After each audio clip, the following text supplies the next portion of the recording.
Halo Sobat San Agustin, salam damai dalam kasih Kristus.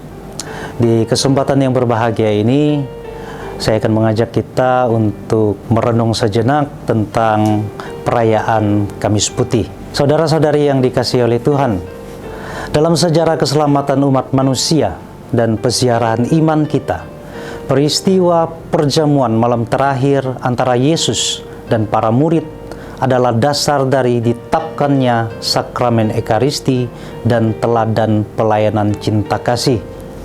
Bersama para muridnya, diadakan segala tindakan serta kata-kata yang menjadi sebuah warisan bagi gereja sepanjang masa. Inilah perjamuan Tuhan, saat di mana Yesus menjadi simbol roti dan anggur, mempersembahkan dirinya sebagai imam altar dan kurban.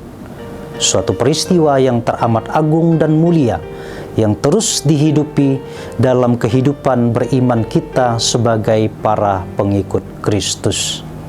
Ada dua hal penting yang dapat kita renungkan bersama melalui perayaan Kamis Putih ini. Yang pertama, tentang peristiwa pembasuhan kaki. Kita tahu dalam adat istiadat orang Yunani, pembasuhan kaki adalah hal yang sangat hina, yang hanya dilakukan oleh seorang budak.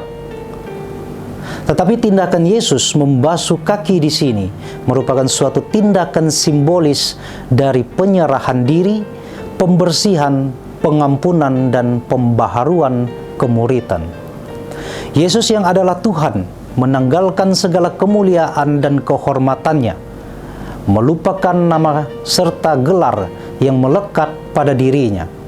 Kemudian, dengan penuh kerendahan hati dan ketulusan, ia membasuh kaki para muridnya.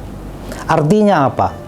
Artinya adalah Yesus rela menjadi hamba untuk melayani, bukan untuk mencari nama dan sensasi, bukan untuk dikagumi, bukan juga untuk pamer atau sekedar pencitraan, dan bukan hanya sandiwara belaka.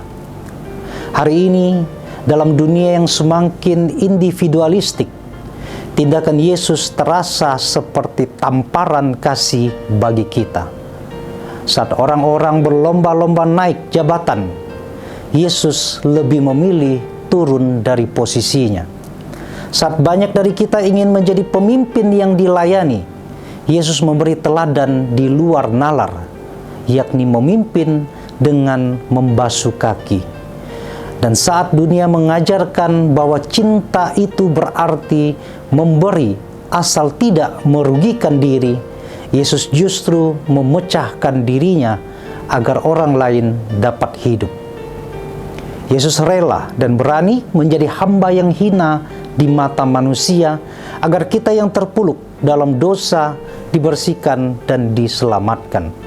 Agar kita yang begitu melekat erat dan takut kehilangan kuasa, nama dan kehormatan juga berani untuk menanggalkan semua keangkuhan dan kesombongan kita untuk menjadi hamba dan pelayan bagi sesama, terkhusus bagi mereka yang kecil dan menderita. Hal yang kedua, tentang penerapan sakramen Ekaristi.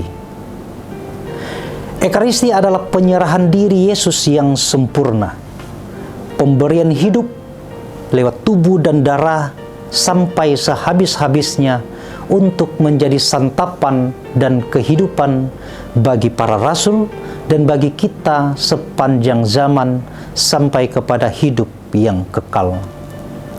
Saudara-saudari terkasih, Ekaristi tidak hanya memberikan kita kenangan untuk dikenang, tetapi Ekaristi adalah mandat. Maka dikatakan oleh Yesus, lakukanlah ini sebagai kenangan akan daku. Artinya, kita semua dipanggil menjadi Ekaristi yang hidup, yang rela dipecah dan dihancurkan agar menjadi berkat bagi kehidupan. Meskipun seringkali kita dianggap tidak layak menurut ukuran dunia. Maka kesejatian atau otentisitas kita sebagai gereja peziarah harus tampak dalam kesediaan untuk mengorbankan hidup bagi sesama. Sebagaimana hidup Yesus adalah pesta bagi kaum miskin dan kaum pendosa. Oleh karena itu, kehadiran kita dalam misa kudus atau ekaristi bukanlah sekedar suatu perbuatan formalitas, bukan untuk memenuhi ibadat ritual resmi menurut peraturan gereja, melainkan merayakan ekaristi berarti kita sungguh mau ambil bagian dalam karya penyelamatan Kristus. Merayakan ekaristi menjadi sungguh berarti apabila kita merasa terdorong untuk hidup bersama dalam kebenaran dan cinta kasih. Merayakan ekaristi berarti menyediakan diri untuk menciptakan hidup komuniter, di mana kita sebagai anggota-anggota dari tubuh mistik Kristus sungguh-sungguh saling memperhatikan dan bersatu dalam kasih dan pengampunan. Saudara-saudari yang dikasihi Tuhan, di tengah dunia yang sedang krisis kepercayaan, krisis ketidakadilan sosial, dan polarisasi umat, Kamis Putih menjadi undangan bagi kita untuk kembali ke dasar iman kita, yakni ekaristi dan pelayanan. Sebab tanpa pelayanan, ekaristi hanya jadi suatu ritualistik. Tanpa ekaristi, pelayanan kita bisa kehilangan sumber daya kasih sejati. Kamis Putih adalah awal dari jalan salib, tapi bukan jalan salib yang putus asa, melainkan jalan salib yang penuh pengharapan. Karena sebelum salib itu ditancapkan, cinta Tuhan sudah terlebih dahulu dihidangkan dalam bentuk roti dan air pembasuh kaki. Mungkin kita bertanya, untuk apa semua itu?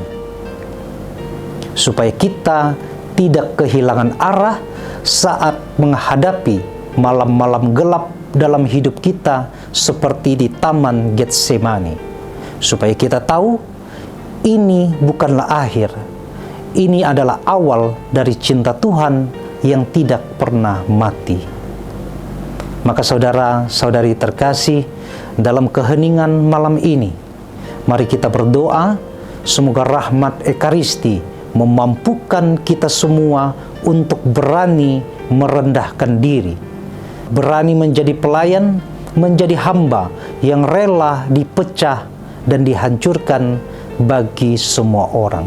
Dan semoga Tuhan memberkati kita semua. Amin.